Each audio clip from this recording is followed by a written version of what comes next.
نستعين على أمور الدنيا والدين وأشهد أن لا إله إلا الله الملك الحق المبين وأشهد أن محمدا عبده ورسوله صلوات ربي وسلامه وبركاته عليه وعلى آله الطيبين الطاهرين وأصحابه الغر الميامين ومن تبعهم بإحسان إلى يوم الدين.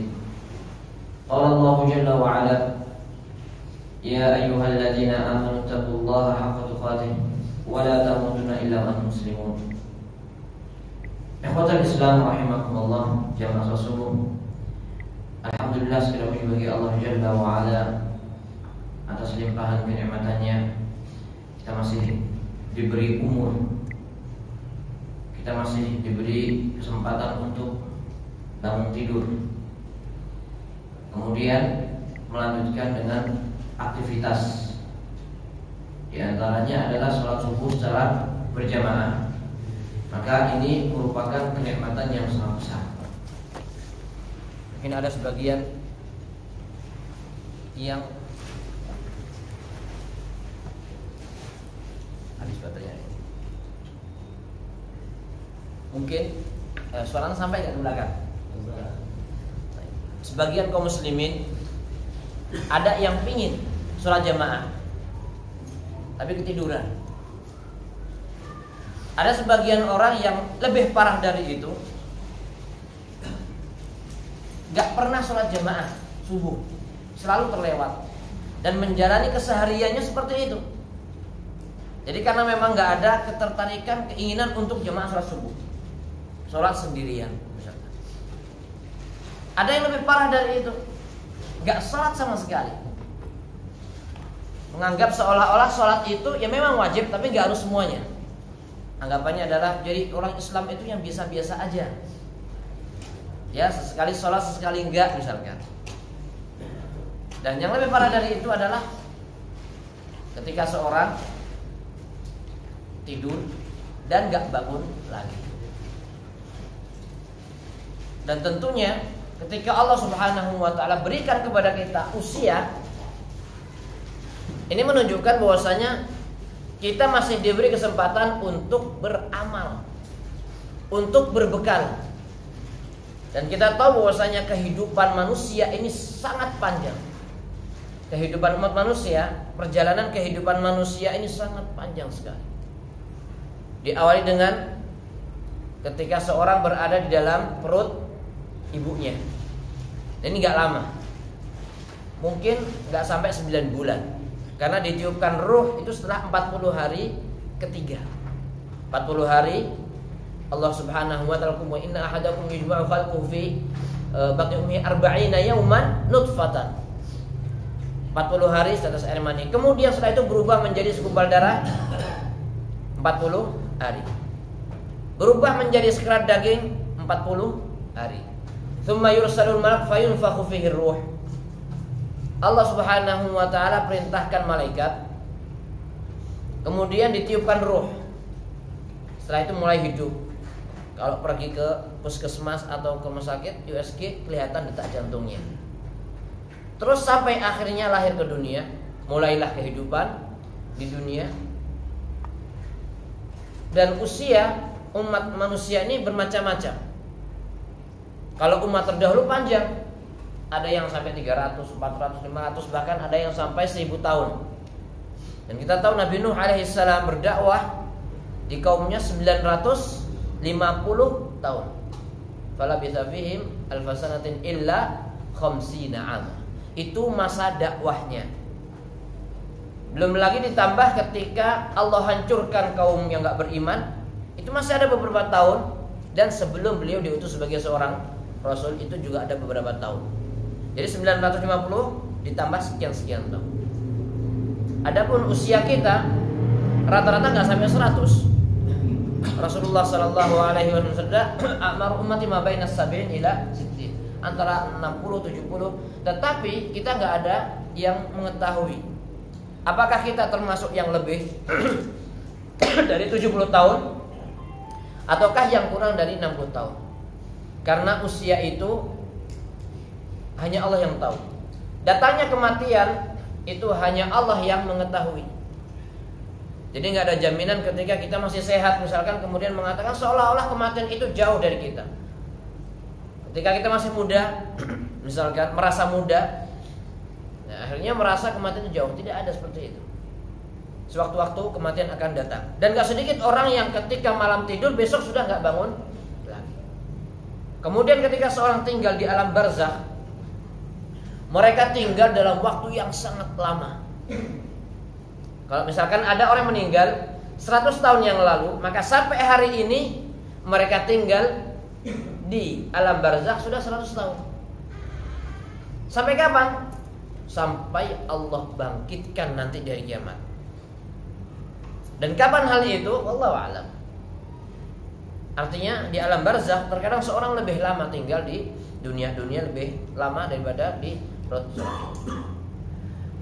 Setelah itu, ketika Allah Subhanahu wa taala bangkitkan seluruh manusia dan gak ada yang ketinggalan. Misalkan dibangkitkan gak mau tetap tinggal di kubur sembunyi, misalkan gak mungkin. Allah Subhanahu wa taala bangkitkan seluruh umat manusia untuk dihisab di sebuah padang lapang berwarna putih, nggak ada pohon, nggak ada lembah, nggak ada gunung, nggak ada tempat bersembunyi, pelang, alamat nggak ada. Semuanya akan dikumpulkan oleh Allah di padang mahsyar. Dan saat itu mereka tinggal di situ dalam waktu yang sangat lama sekali. Sampai akhirnya masing-masing kembali ke tempatnya. Dan tempatnya cuma dua, imma ilal jannah wa imma ilan nar. Kalau enggak ke surga, berarti ke neraka, na'udzubillah min dzalik. Dan tempat kita cuma satu, yaitu surga. Enggak ada tempat lain. Kalau sampai luput enggak masuk surga, na'udzubillah min dzalik. Taruhannya adalah neraka. Sampai kapan? Tidak ada ujungnya. Karena memang Allah Subhanahu wa taala ciptakan manusia ini untuk kekal selamanya. Hanya saja diawali dengan kehidupan dunia yang sifatnya sementara. Jazakallah khair. Jadi manusia diciptakan oleh Allah Subhanahu wa taala itu untuk kehidupan yang kekal. Hanya saja diawali dengan kehidupan dunia sementara, dan kehidupan yang sementara ini yang akan menentukan kebahagiaan seorang atau kesengsaraan seorang nanti di hari akhirat. Berarti kehidupan yang sebentar ini merupakan kesempatan bagi kita semua untuk berbekal. Orang yang berbekal tentunya nggak sama dengan yang tidak berbekal. Nah, orang yang nggak beriman maka dia nggak akan berbekal. Orang yang gak beriman gak berbekal. Sehingga mereka ketika dibangkitkan oleh Allah Azza wa Jalla, ketika mereka menyadari hakikat kehidupan sebenarnya, mereka menyesal.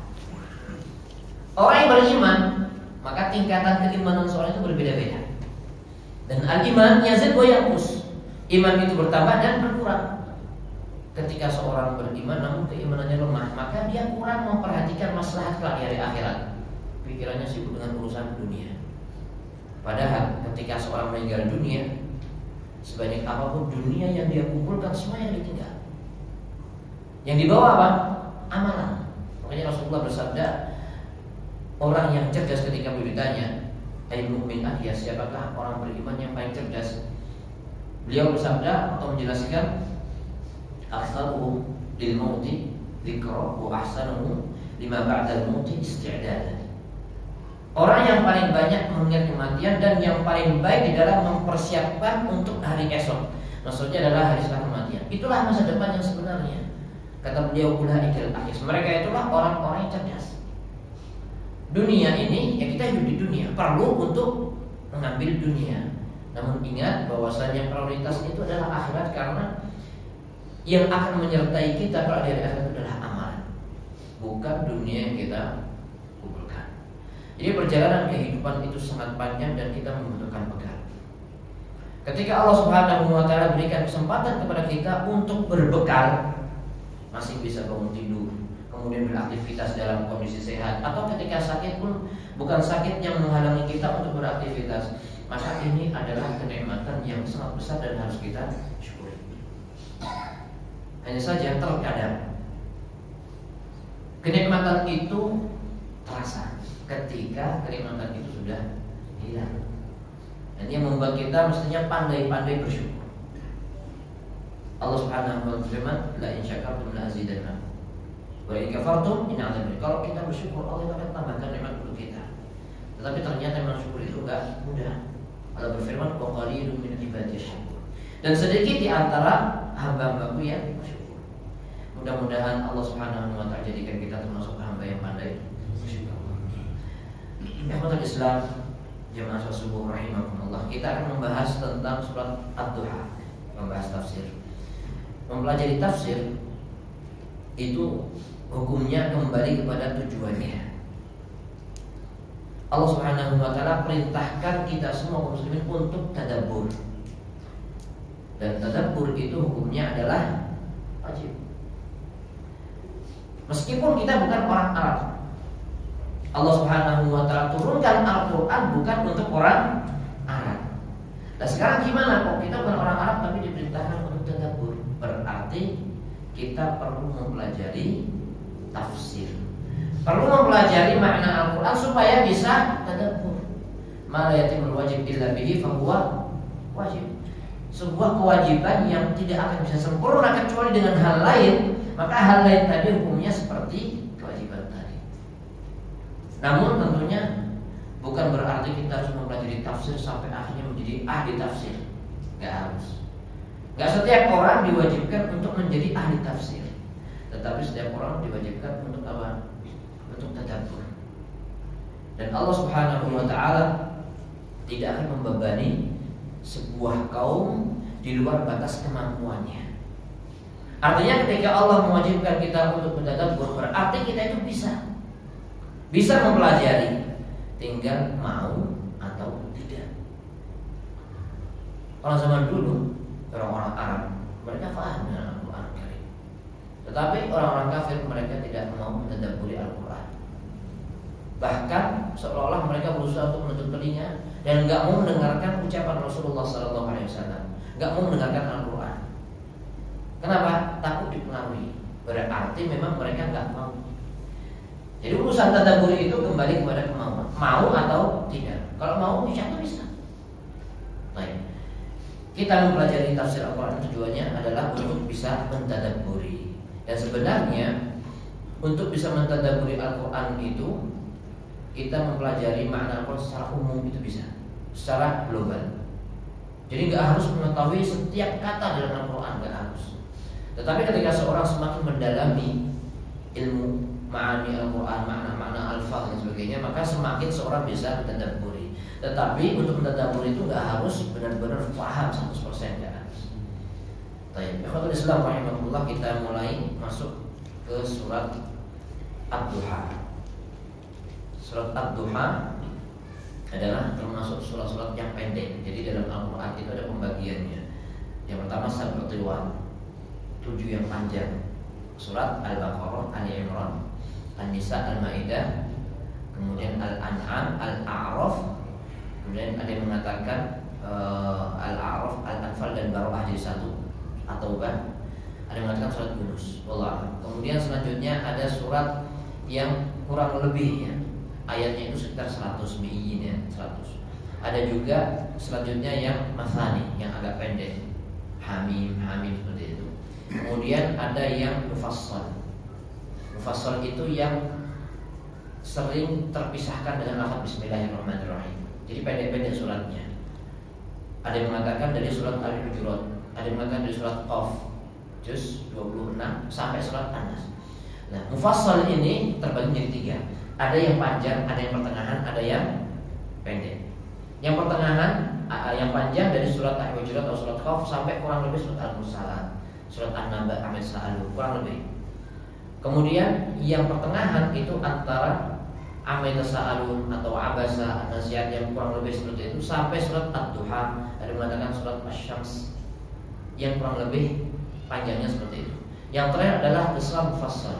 Mufassal yang pendek-pendek dari surat Ad-Duha atau Al-Lail atau Asy-Syams atau Al-Balad sampai surat An-Nas. Dan inilah yang sering dihafal dan sering dibaca.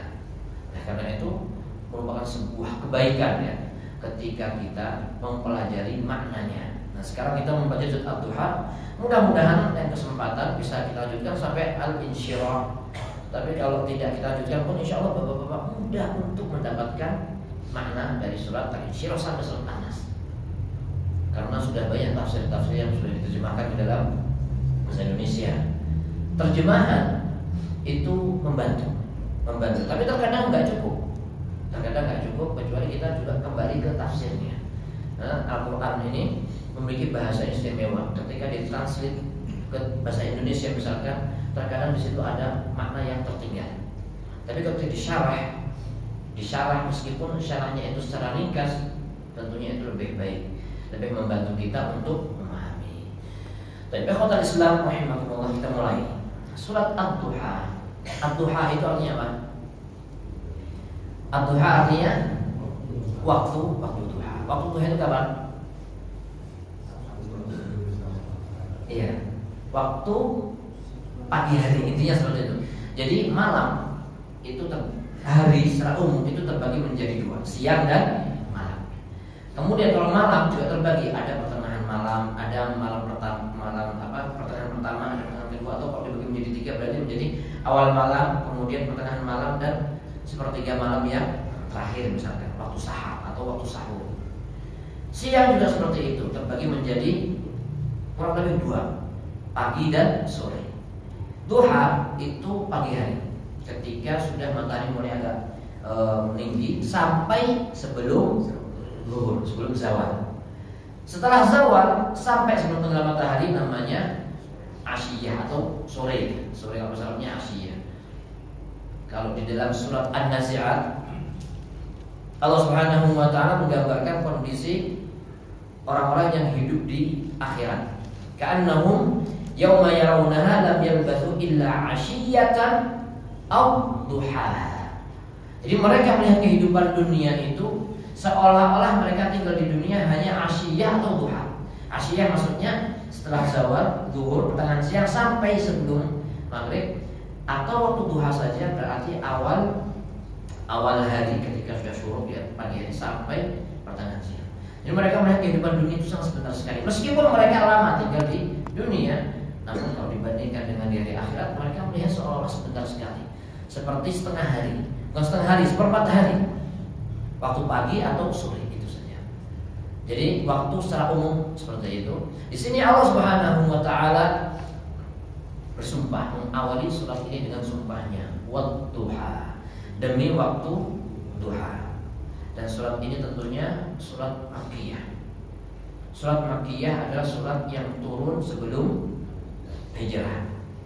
Meskipun turunnya nggak di Mekah, kalau turunnya sebelum hijrah tetap disebut sebagai surat Makkiyah. Ataupun ayat ketika turun setelah hijrah, meskipun turunnya nggak di Madinah, turunnya di Arafah misalkan di Mekah, maka tetap disebut Madaniyah, yang turun setelah hijrah. Dan surat ini termasuk awal-awal surat yang turun. Suatu ketika malaikat Jibril nggak datang, nggak menurunkan wahyu, agak terlambat. Meskipun ya Allah alam, ada sebagian riwayat yang menjelaskan karena di rumah Rasulullah SAW saat itu ada binatang di bawah ranjang. Tapi Allah alam ada yang mengatakan riwayatnya nggak sahih. Intinya adalah suatu ketika mereka Jibril agak terlambat menurunkan wahyu, sehingga ada salah seorang wanita Quraisy, ada yang mengatakan Ummu Jamil. Ummu Jamil ini istrinya Abu Lahab. Abu Lahab pamannya Nabi. Jadi ini istri pamannya sendiri, bibinya, yang memang kompak selalu mengganggu dakwah Rasulullah SAW. Ya, datang mengatakan kepada Rasulullah, ya Muhammad, inni ara syaitanaka ma ra'aitu syaitanaka illa qad tarakaka. Aku tidak melihat setanmu kecuali sudah meninggalkan. Artinya kamu itu sudah ditinggalkan oleh setan kamu. Maksudnya apa? Malaikat Jibril sudah tidak menurunkan wahyu lagi. Nah, kemudian turunlah surat ini sebagai bantahan kepada perkataan para Quraisy tadi. Allah Subhanahu wa taala awali dengan sumpahnya, Wad-duha, demi waktu duha. Jadi waw di dalam bahasa Arab itu bermacam-macam. Bisa diartikan ataf kalau diterjemahkan bahasa Indonesia menjadi dan. Tapi juga bisa diartikan qasam atau demi, sumpah. Dan sumpah itu bisa dengan waw, bisa dengan ba, bisa dengan ta. Orang sumpah bisa mengatakan wallahi atau tallahi atau billahi. Di sini menggunakan waw, wadduha, demi waktu duha. Allah Subhanahu wa taala bersumpah dengan waktu, bersumpah dengan makhluk-makhluknya. Misalkan dalam ayat ini wadduha, di waktu duha. Di ayat lain misalkan wal laili, dengan malam. Ada wal fajr, demi waktu fajar. Atau misalkan wal asr, demi waktu asar, atau secara umum demi zaman. Misalkan dengan makhluk-makhluknya seperti wasyamsi wadduhaha, demi asyams, wal qamari, demi bulan, wan najmi, demi bintang. Tetapi kita sebagai makhluk tidak boleh bersumpah kecuali dengan nama Allah Subhanahu wa taala. Bahkan ada yang mengatakan lebih mending seorang itu bersumpah dengan nama Allah kemudian bohong daripada bersumpah dengan selain nama Allah meskipun jujur. Tetapi yang lebih baik adalah bersumpah dengan nama Allah dan tidak bohong gitu. Baik. Kemudian selanjutnya Allah berfirman wal-laili idza saja, dan demi malam ketika saja, itu maksudnya ketika sudah tenang. Jadi kalau dikatakan sajal bahar, laut itu tenang, maksudnya apa? Ombaknya tenang. Jadi kata-kata saja maksudnya adalah tenang. Wal-laili idza saja, dan demi malam ketika tenang, maksudnya adalah penduduknya atau penghuninya atau manusia-manusia yang hidup di malam hari ketika sudah mulai tenang. Berarti di bagian-bagian tertentu, karena awal malam ketika tenggelam matahari itu sudah bisa disebut sebagai malam. Biasanya orang masih beraktivitas. Semakin larut mulai orang istirahat, tenang. Itu maksudnya seperti itu. Wallahu a'lam. Jadi di sini Allah Subhanahu wa taala yang pertama bersumpah dengan pagi atau dengan sebagian waktu siang, kemudian sebagian waktu malam. Dan waktu-waktu ini ada kemiripan dari satu sisi, yaitu ketika manusia masih atau ketika manusia itu dalam kondisi lalai. Waktu duha itu adalah ketika manusia sedang semangat untuk beraktivitas. Siang orang beraktivitas tapi kadang-kadang udah capek, istirahat mungkin. Tapi kalau sudah ad-duha, ketika sudah mulai terbit matahari agak tinggi, biasanya orang semangat beraktivitas. Yang kerja pergi kerja, yang ke ladang, kemudian yang ke kantor, para pelajar juga pergi ke sekolah. Karena waktu itu adalah waktu yang produktif, sehingga seorang itu semangat untuk beraktivitas. Kemudian kalau malam hari ketika sudah mulai tenang, biasanya orang dalam kondisi lalai juga. Ketika sudah capek istirahat, kemudian tidur yang nyenyak itu ya ketika sudah mulai larut malam. Dan dua waktu inilah dua waktu orang-orang yang dalam kondisi gak ingat Allah Subhanahu wa taala. Berbeda dengan Rasulullah SAW yang senantiasa berzikir. Bahkan ketika istirahat, ketika tidur, matanya pun terpejam, namun hatinya senantiasa ingat Allah Subhanahu wa taala. Ini kondisi Rasulullah SAW. Ketika waktu duha, ketika beliau beraktivitas, beliau juga tetap senantiasa berzikir kepada Allah Subhanahu wa taala. Kemudian ayat ketiga, Allah Subhanahu wa taala berfirman, "Ma wadda'aka rabbuka wa ma qala." Sesungguhnya ma wadda'aka, Allah Subhanahu wa taala tidak meninggalkanmu wahai Rasul, rabbuka, rabbmu, wa ma qala, dan tidak murka. Jadi kata-kata qila maksudnya adalah murka. Artinya Allah Subhanahu wa taala tidak meninggalkanmu dan tidak memurkaimu. Diawali dengan sumpah waktu yang ghaflah, waktu yang lalai, dan Rasulullah tak pernah lalai. Kemudian dilanjutkan bahwasanya Rabbmu tidak pernah meninggalkanmu dan tidak murka kepadamu.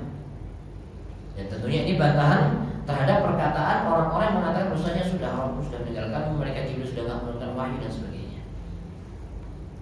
Setelah itu Allah jelaskan, walal akhiratu khairul laka minal ula, dan yang terakhir itu khairun laka, lebih baik untukmu wahai Muhammad minal ula, dari yang pertama. Sebagian ahli tafsir menjelaskan maksudnya adalah al-akhirah di sini adalah kehidupan akhirat. Dan kehidupan akhirat itu khairul laka, lebih baik untukmu wahai Muhammad, minal ula, dari kehidupan yang pertama, maksudnya adalah kehidupan dunia. Dan di sini dijelaskan khairul laka, untukmu. Berarti ini khusus, ya, khusus untuk Rasulullah Sallallahu Alaihi Wasallam. Tetapi kalau kita berpindah dari tafsir ke tadabbur, jadi beda antara tafsir dengan tadabbur. Tadabbur itu adalah merenungi, menghayati makna, dan mengkaitkan antara makna ayat dengan yang ada di sekeliling kita. Kalau tafsir itu kembali kepada makna ayat, penjelasan makna ayat. Jadi kalau kita bicara masalah tafsirnya, jelas Allah Subhanahu wa taala jelaskan bahwasanya akhirat itu lebih baik untukmu wahai Rasul minal ula, daripada yang pertama yaitu kehidupan dunia. Begitu juga dengan umatnya. Kalau kita berpindah ke tadabbur, maka pada hakikatnya kehidupan akhirat itu lebih baik untuk Rasul dan untuk umatnya juga daripada kehidupan dunia. Karena memang dunia ini adalah sijnul mukmin.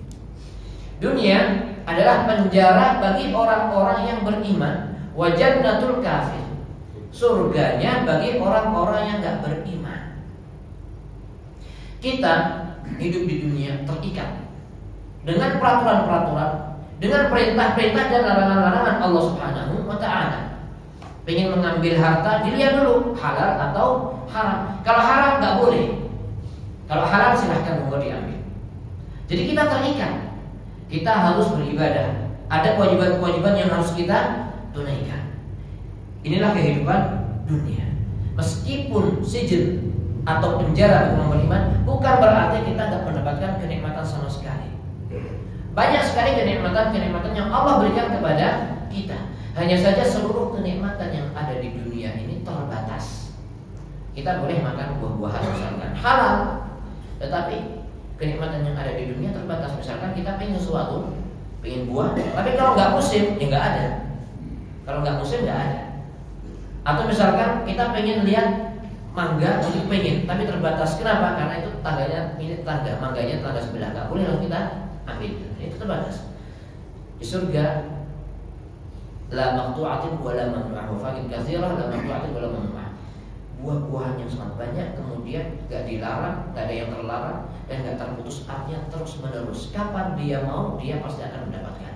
Berarti nggak ada musiman. Kapan dia pengen, lahum fiha ma yashun, apa yang mereka inginkan pasti akan dia dapatkan saat itu juga. Itu kenikmatan di surga. Di dunia ini penuh dengan keterbatasan. Adapun orang-orang kafir, maka mereka sudah bebas, mereka tidak terikat dengan peraturan, mereka menikmati dunia, tetapi dunia ini ya sudah surga mereka. Kalau ketika mereka dibangkitkan oleh Allah dari akhirat, mereka tidak mendapatkan kecuali neraka. Kenikmatannya sudah habis. Nah, berbicara tentang kenikmatan surga dunia dan milik orang kafir dan orang beriman ini, ada sebagian orang Yahudi datang mendatangi seorang imam, Ibnu Hajar Al-Asqalani rahimahullah. Waktu itu beliau menjabat sebagai seorang qadhi, seorang hakim. Ketika beliau mengendarai sebuah kendaraan yang mewah, ya, menggunakan kuda misalkan, dengan pakaian yang rapi dan bersih. Ketika beliau berjalan, didatangi oleh orang Yahudi. Orang Yahudi ini penjual minyak panasnya, dengan penampilan yang lusuh, kotor dan memprihatinkan. Orang Yahudi datang kepada Al-Imam, kemudian mengatakan, wahai Syekhul Islam, kalian menyangka bahwasanya dunia ini merupakan penjara orang-orang beriman dan merupakan surga bagi orang yang beriman. Tapi kalau kita lihat realita yang ada, ini kurang lebih menceritakan seperti itu. Anda ini mengendarai kendaraan mewah, pakaiannya rapi bersih. Ini penjara apa? Sedangkan saya yang kalian anggap gak beriman ini benar-benar khusus, memprihatinkan, miskin, hidupnya sengsara. Kemudian dikatakan surga, apa surga seperti itu? Maksudnya bagaimana? Kemudian Imam menjawab, Imam Ibnu Hajar mengatakan, ya kami meskipun berada dalam kondisi nikmat, kalau dibandingkan dengan kenikmatan di akhirat dengan surga, maka kenikmatan di dunia ini seperti penjara. Dan kamu meskipun sengsara, kesengsaraan kamu di dunia kalau dibandingkan dengan kesengsaraan di akhirat, maka kamu bagaikan hidup di surga. Akhirnya orang yang tadi beriman, masuk Islam. Intinya adalah kita memang di dunia ini dipenuhi dengan keterbatasan, dipenuhi dengan aturan dan larangan, perintah dan larangan. Namun hidup ini hanya sebentar sekali. Kehidupan di hari akhirat itu jauh lebih baik untuk Rasul dan untuk umatnya. Ikhwatul Islam rahimahullah. Ada sebagian ahli tafsir mengatakan walal akhiratu khairul laka minal ula. Yang terakhir itu lebih baik daripada yang pertama. Maksudnya adalah akhir-akhir hayat Rasulullah itu lebih baik daripada awal-awal kehidupan beliau. Ketika lahir dalam kondisi yatim, kemudian benar-benar membutuhkan, Allah Subhanahu wa ta'ala sediakan orang-orang yang siap untuk merawat beliau misalkan, kemudian dicukupi dan sebagainya.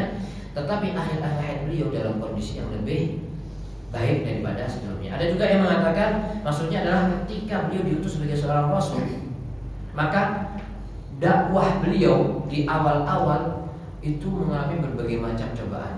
Dan yang terakhir, akhir hayat beliau, di akhir-akhir dakwah beliau lebih baik kondisinya daripada yang pertama.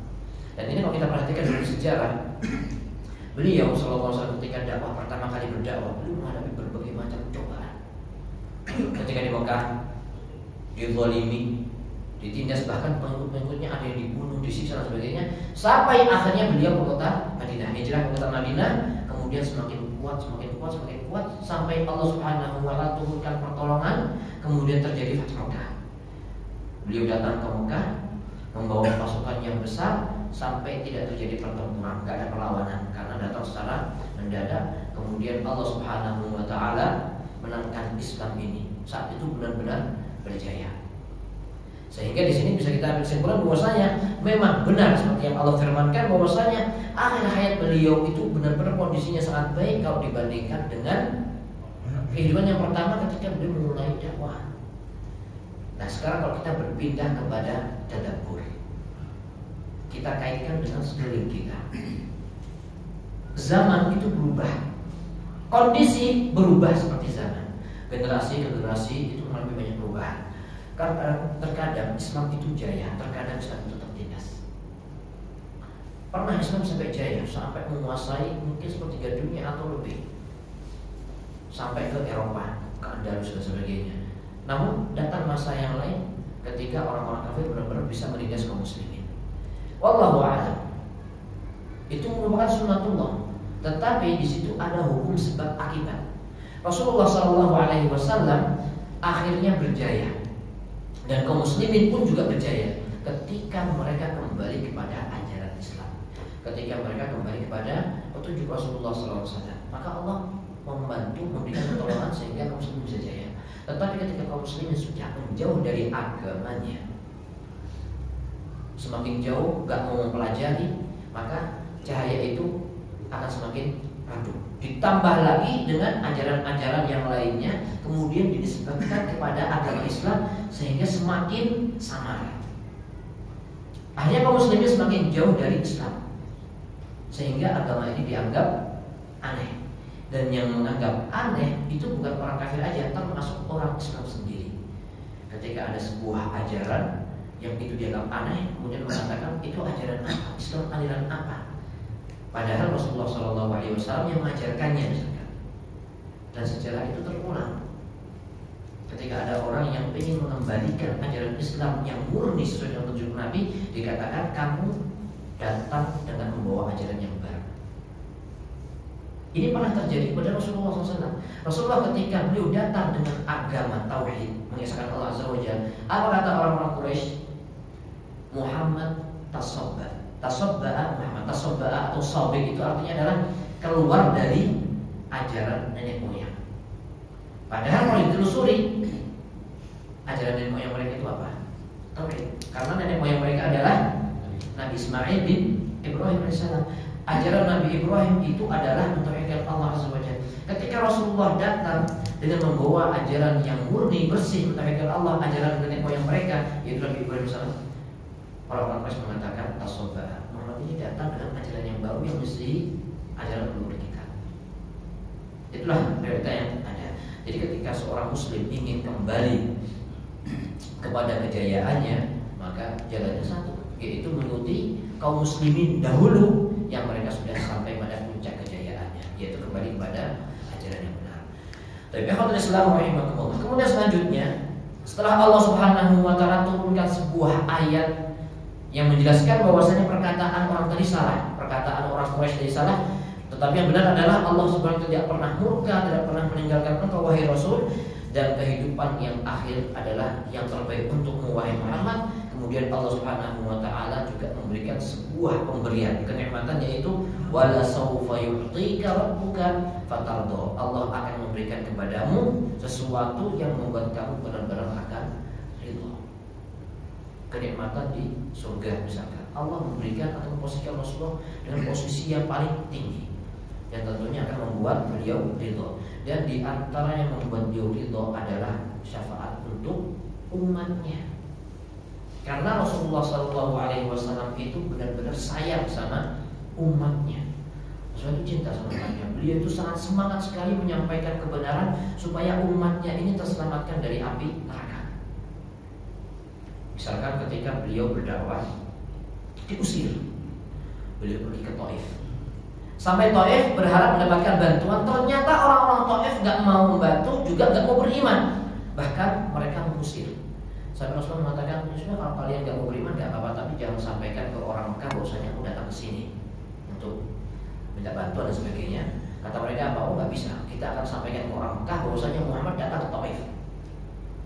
Kemudian di antara mereka pemimpin mereka mengatakan mencela dan sebagainya. Seolah-olah mengatakan emang gak ada lagi orang yang diutus lah, sehingga Allah harus mengutus kamu misalnya. Menolak dengan berbagai macam cacaan. Bahkan mereka mengumpulkan anak-anak mereka atau budak-budak mereka untuk berbaris.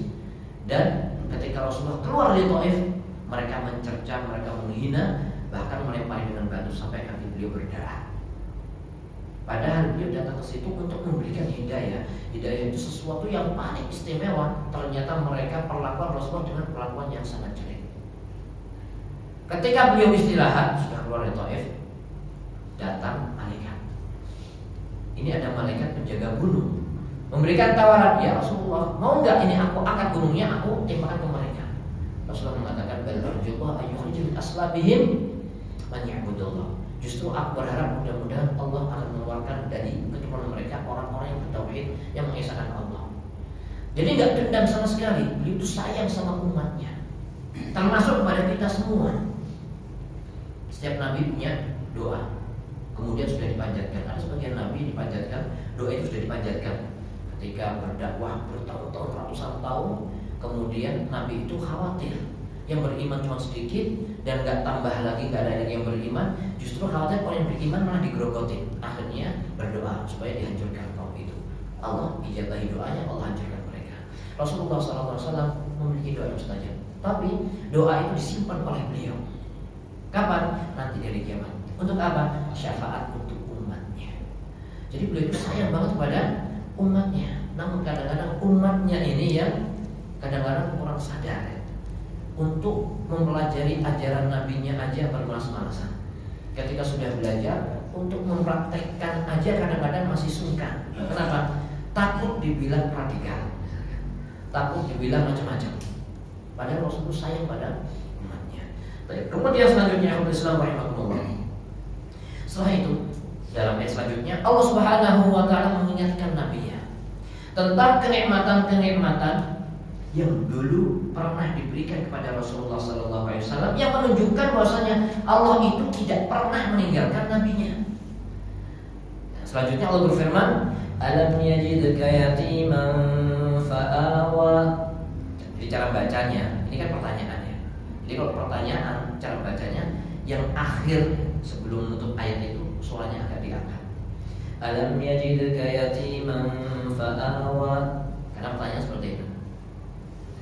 Bukan alam yajidka yatiman fa'awa, seperti pemberitahuan ya kan? Bukan pertanyaan tapi seperti kabar.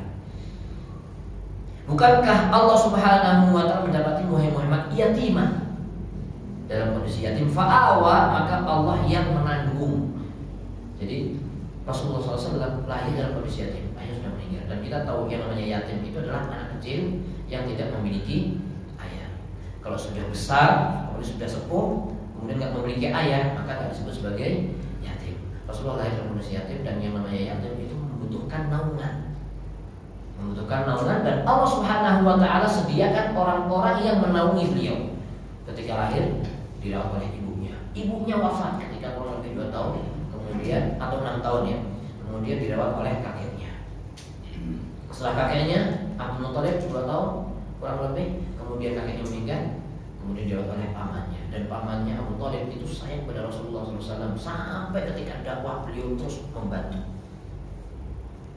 Sehingga di sini kita bisa berkesimpulan bahwasanya Allah Subhanahu wa taala benar-benar menjaga nabinya, tidak pernah meninggalkannya.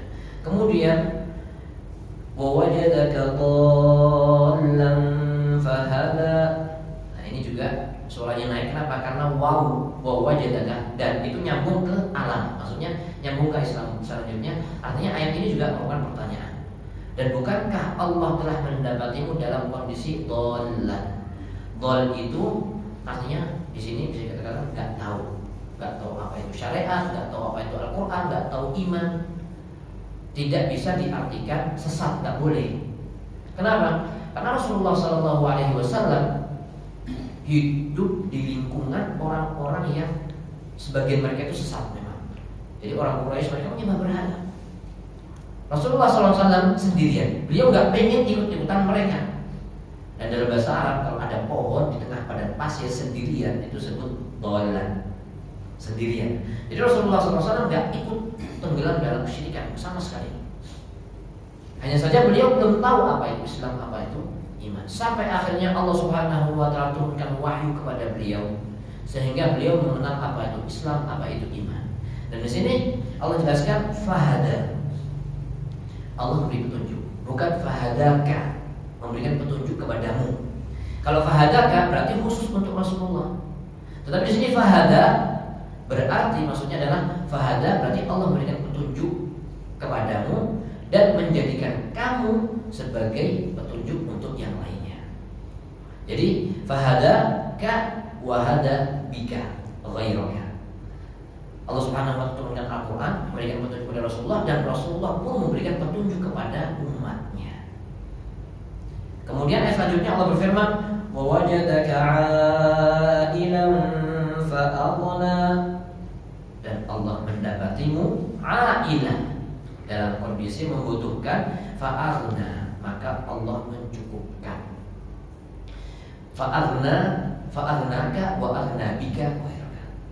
Jadi Allah Subhanahu wa taala memberikan kecukupan kepada Rasulullah sallallahu alaihi wasallam dan memberikan kecukupan kepada yang lainnya dengan wasilah Rasulullah sallallahu alaihi wasallam. Kalau kita keluar sekarang ke tadabbur. Jadi kalau masalah makna, tafsir dan sebagainya insyaallah sudah jelas artinya. Tetapi sekarang kita masuk ke tadabbur. Tadabbur itu merenungi. Kalau kita perhatikan kehidupan Rasulullah sallallahu alaihi wasallam itu sudah dijamin oleh Allah Subhanahu wa taala. Seperti yang disebutkan dalam ayat ini. Rasulullah membutuhkan, kalau membutuhkan maka Allah yang mencukupkan, fa'aghna. Tetapi kalau kita perhatikan kehidupan beliau itu bukan orang yang mewah, punya banyak harta. Seandainya beliau mau bisa, tapi ternyata kehidupan beliau itu bukan kehidupan yang berfoya-foya. Bahkan terkadang beliau mengalami masa yang sulit. Ketika perang Khandaq, sebagian kaum muslimin menggali parit untuk menghadapi serangan orang-orang Mekah, sehingga waktu itu musim dingin dan mereka kelaparan. Ada di antara mereka menganjar perutnya dengan 1 batu. Beliau mengajar dengan 2 batu. Jadi kondisi muslim waktu itu benar sengsara atau dalam kondisi yang memprihatinkan, lapar. Rasulullah SAW juga demikian. Kemudian rumahnya bukan rumah yang mewah, bangunan bukan megah, kemudian kendaraan dan sebagainya. Beliau adalah orang yang sederhana. Ini menunjukkan bahwasanya cukup itu nggak mesti kaya. Sebagaimana kaya nggak mesti cukup. Karena kaya itu adalah kaya hati. Allah Subhanahu wa taala memberikan kecukupan lahir dan batin. Batin adalah ketika Allah memberikan sifat qanaah, sifat mudah bersyukur pada Rasulullah sallallahu alaihi wasallam, dan memang Allah juga cukupkan kehidupan beliau meskipun tidak sampai seperti yang kita saksikan orang yang benar-benar merasa banyak hartanya, kemudian bangunan yang mewah atau pakaian yang dan sebagainya, tidak seperti itu. Kemudian selanjutnya Allah Subhanahu wa taala setelah menjelaskan tentang kenikmatan-kenikmatan, maka bersyukurlah. Di antara bersyukurnya adalah yang pertama, fa'ammal yatima fala taqhar. Adapun anak-anak yatim maka jangan dizalimi, dihabis dan sebagainya. Dan ini ayat yang ke-9 ini seperti ayat yang ke-6. Jadi ketika Allah Subhanahu wa taala mendapati Rasulullah manusia yatim, kemudian Allah menyediakan orang-orang yang siap untuk menjaga beliau. Oleh karena itu bersyukurlah kamu, dan cara bersyukurnya adalah fa'amal yatim fala taqhar. Adapun anak-anak yatim maka jangan dizalimi. Dan orang-orang Arab saat itu mereka adalah orang-orang yang punya kebiasaan menzalimi orang-orang yatim.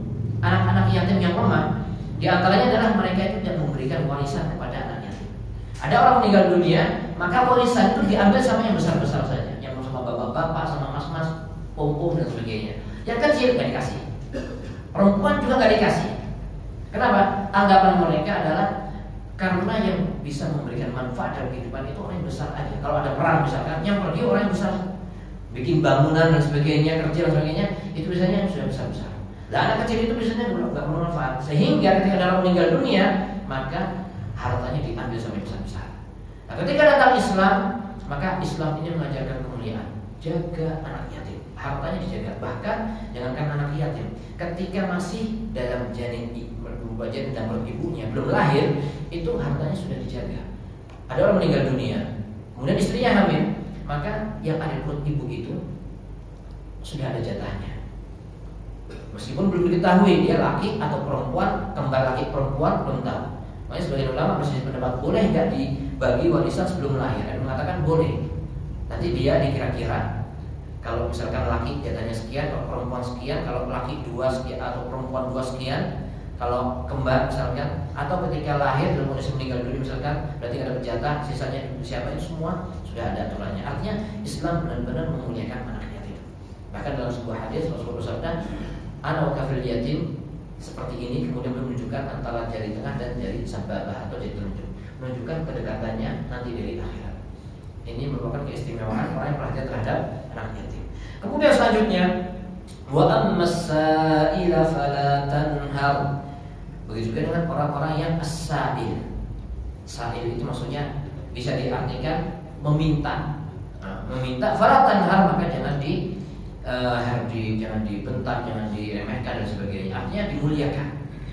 Sebagaimana dulu engkau dalam kondisi nggak mengetahui apa itu Islam, apa itu iman, sampai Allah turunkan wahyu sehingga engkau mengetahui apa itu Islam dan apa itu iman, sehingga engkau bisa menyampaikan risalah ini pada umatmu. Maka ketika ada orang yang minta, maksudnya adalah minta ilmu, bertanya, maka perlakukan mereka dengan baik. Ini merupakan salah satu kemuliaan Islam, yaitu mengajarkan kepada guru bermuamalah dengan baik ketika berhadapan dengan murid-muridnya. Ada murid yang bertanya misalkan, maka perlakuan dengan yang baik, dijawab dengan baik. Kalau nggak tahu ya katakan nggak tahu, jangan sampai sok tahu. Ketika tahu maka jawab dengan baik. Kecuali kalau memang ada sebagian orang yang bertanya tujuannya bukan untuk mencari ilmu, bertanya tujuannya adalah untuk mengadu domba misalkan. Ada sebagian orang yang mengatakan, misalkan, Ustaz ini maksudnya bagaimana Ustaz? Cuma pengen tahu pendapatnya apa. Setelah itu ditabrakkan dengan pendapat ustadznya yang lain. Kalau ustadz fulan seperti ini misalkan, akhirnya muncul case misalkan. Nah itu tak perlu dijawab, boleh tidak dijawab. Tapi hukum asalnya adalah ketika ada yang bertanya, kalau tahu maka hukum asalnya adalah dijawab. Kalau nggak tahu maka ditolak dengan cara yang baik. Dan as-sa'il di sini pun juga bisa berkaitan dengan orang yang meminta sesuatu, harta dan sebagainya. Maka hukum asalnya adalah diberi. Kalau kita nggak punya sesuatu yang diminta, maka kita menolak dengan cara yang baik. Jangan sampai kita memberi tetapi mengungkit-ungkit atau disertai dengan kata-kata yang tidak baik. Lebih parah dari itu adalah udah nggak ngasih, ngomongnya banyak. Ini lebih parah. Jadi tetap hukum asalnya ada baik, kecuali kalau kita mengetahui bahwasanya ternyata orang ini memang hobinya minta-minta, maka di situ kita perlu pertimbangan.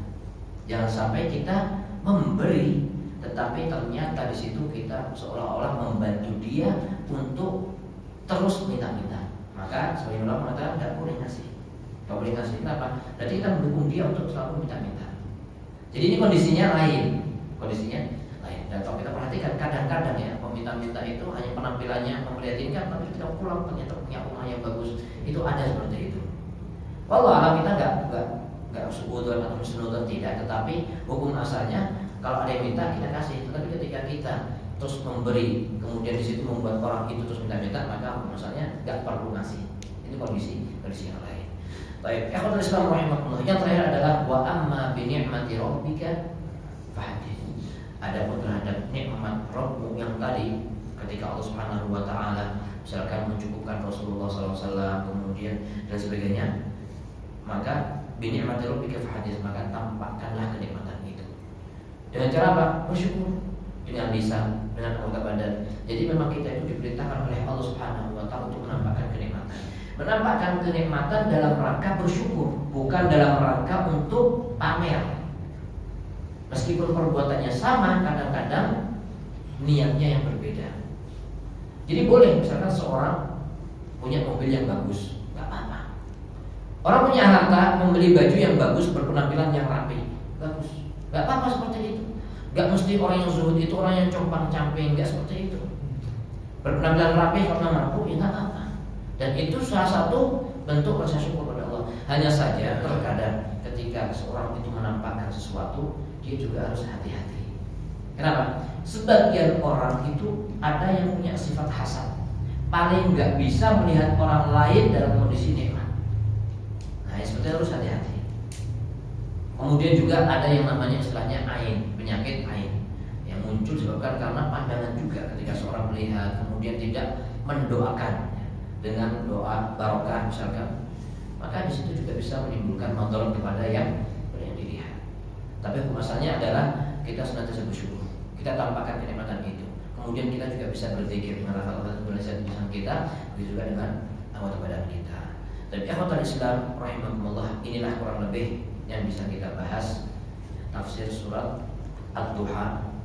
Intinya adalah Allah Subhanahu wa taala memberikan kenikmatan kepada Rasulullah sallallahu alaihi wasallam, kenikmatan dunia dan kenikmatan di akhirat. Kalau Allah Subhanahu wa taala memperhatikan hamba-hamba yang lainnya, memberikan kenikmatan-kenikmatan yang banyak kepada yang lainnya, maka kepada Rasulullah tentunya lebih utama. Dan Rasulullah SAW adalah orang yang tidak pernah lupa untuk berzikir, maka Allah Subhanahu wa taala tidak meninggalkan beliau. Dan terbukti sejak kecil, sejak beliau lahir, Allah Subhanahu wa taala sudah mengayomi, memberikan atau menyediakan orang-orang yang siap mengayomi beliau. Kemudian Allah telah mencukupkan kehidupan beliau, dan seterusnya dan seterusnya. Kemudian juga di antara pelajaran yang bisa kita ambil bahwasanya Allah Subhanahu wa taala memberikan kenikmatan yang terbesar, yaitu hidayah, nubuwah, risalah, yang dengan itu Rasulullah SAW juga menyampaikan hidayah ini kepada umatnya, sehingga kita pun mendapatkan petunjuk melalui Rasulullah SAW. Seperti yang tadi sudah dijelaskan, jadi di sini fahada maksudnya adalah fahadaka, memberikan petunjuk padamu dan menjadikan kamu pemberi petunjuk kepada yang lainnya. Fa'agna juga sama, Allah memberikan petunjuk kepada Rasulullah dan menjadikan Rasulullah SAW sebab umatnya mendapatkan kecukupan juga, atau sahabat-sahabatnya. Kemudian di antara pelajaran yang saya ambil juga, Islam itu adalah agama yang mulia, yang memperhatikan kemuliaan. Di antara kemuliaan Islam adalah bermuamalah dengan orang yang membutuhkan, bermuamalah dengan anak yatim, bermuamalah dengan kenikmatan-kenikmatan yang Allah berikan kepada hamba tersebut. Dan kalau Islam rahimahullah, ini yang bisa kita kaji, mudah-mudahan bermanfaat kita semua. Sebelum ditutup, barangkali mau sampaikan, silahkan. Baik, kalau pada tidak baik, silakan. Beda waktu duha dengan subuh apa? Waktu duha itu adalah awal siang. Awal siang sampai sebelum zawal, sebelum matahari berada di tengah. Ya kurang lebih wallah sekitar mungkin 10 menit, 15 menit sebelum duhur. Kurang lebih. Itu waktu duha, panjang. Kalau syuruk itu terbitnya matahari. Waktu pagi, waktu syuruk terbitnya matahari. Seperti itu wallah. Makanya masyriq itu artinya timur ya, tempat terbitnya matahari. Kalau maghrib barat, tempat tenggelamnya matahari. Jadi syuruk itu waktu terbitnya matahari, itu bedanya. penamaan waktu. Wallahu a'lam. Jadi duha lebih luas waktunya. Kalau nahar siang lebih luas lagi. Nahar yang mencakup duha dan asyia. Pagi dan sore itu disebut nahar. Seperti itu. Wallahu a'lam. Apakah waktu suruh terlarang sholat? Waktu terlarang itu setelah sholat subuh sampai terbitnya matahari. Itu yang terlarang. Kemudian setelah beberapa saat, habis itu boleh sholat. Setelah sholat subuh. Orang sudah sholat subuh, maka nggak ada sholat. Sampai kapan? Sampai syuruk, sampai terbitnya matahari. Kalau belum sholat subuh ya tetap sholat subuh ya. Orang sudah selesai sholat subuh, nggak ada sholat lagi. Kecuali kalau misalkan orang terlambat bangunnya, kemudian masuk ke masjid sholat subuh. Nah, dia belum sholat 2 rakaat sholat subuh. 2 rakaat sebelum subuh itu keistimewaannya lebih baik daripada dunia dan seisinya, utamanya besar. Nah, sehingga dia setelah sholat subuh dia qadha yang 2 rakaat tadi, itu nggak apa-apa. Tetapi hukum asalnya nggak ada sholat setelah sholat subuh, kecuali yang kondisi tertentu seperti orang itu misalkan. Wallahu a'lam. Seperti itu.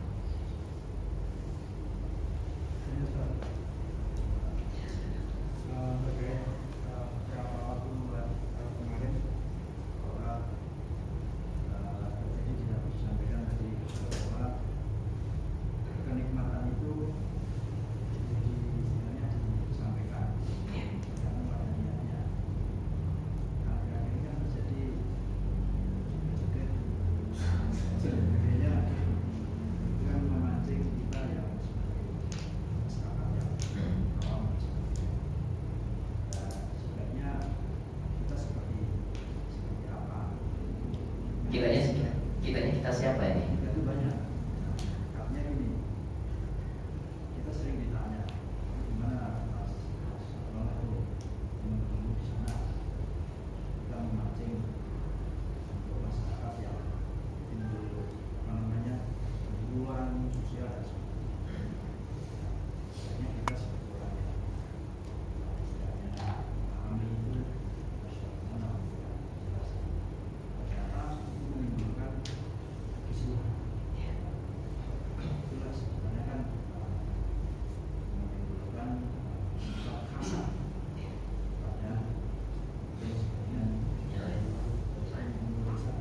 Ya saya nggak bicara masalah yang itu ya. Tapi secara umum ya memang kita itu di antara bersyukur adalah menampakkan kenikmatan tersebut. Dan biasanya orang yang senang dengan kita itu memang senang, ya, orang yang sama teman. Tapi kalau nanti timbul madarat yang besar, timbul hasad atau timbul kecemburuan sosial dan sebagainya, maka ya kita hindari. Maksudnya kita hindari. Allah a'lam. Atau kita tambahkan dengan cara yang baik, misalkan dengan cara bagi-bagi misalkan, itu lebih baik. Ketika orang membutuhkan kita bantu, itu juga termasuk salah satu menampakkan kenikmatan yang bagus. Bukan kemudian malah senang-senang sendiri menampakkan kesenangan di depan orang yang sedang susah. Allah a'lam seperti itu. Ada orang misalkan kakinya sakit, akhirnya harus digigit, misalkan ya, duduk di atas kursi roda. Kalau kita lagi sehat, kita ingin membantu. Ayo saya bantu, saya sehat, saya nggak apa-apa nih. Ayo saya bantu jalan. Itu salah satu bentuk syukurnya kan. Bukan kemudian ayo futsal dan bola di depan orang sedang sakit. Itu seolah ngecek ya kan. Seperti itu. Wallahu a'lam. Jadi intinya menampakkan dan itu relatif ya masing-masing. Kemudian dipertimbangkan masalah dan manfaatnya. Karena seperti itu kembali ke kondisi masing-masing. Wallahu a'lam. Seperti itu. Baik. Ya sudah. Mengenai sholat duha, apa ada dalil yang atau keutamaan membaca di saat sholat duha? Kalau membaca surat itu di waktu duha, wallah, saya sebenarnya nggak tahu, belum pernah dengar ada dalil. Allah juga termasuk misalkan kalau di malam hari baca surat al-lail misalkan, kalau di waktu fajar baca surat al-fajr misalkan, wallah nggak ada.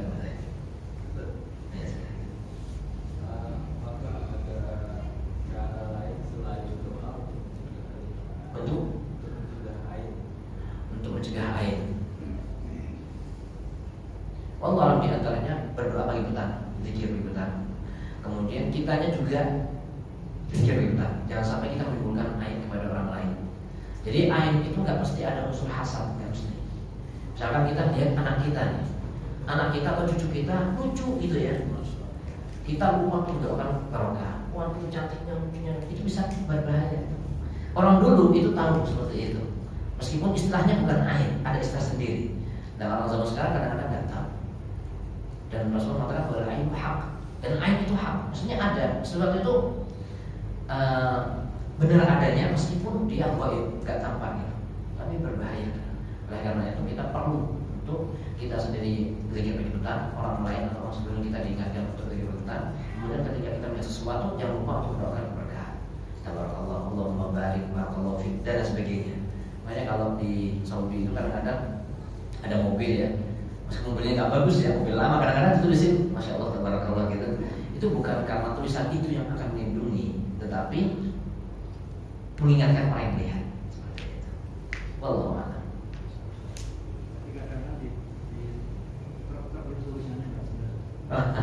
Di Indonesia ini ya.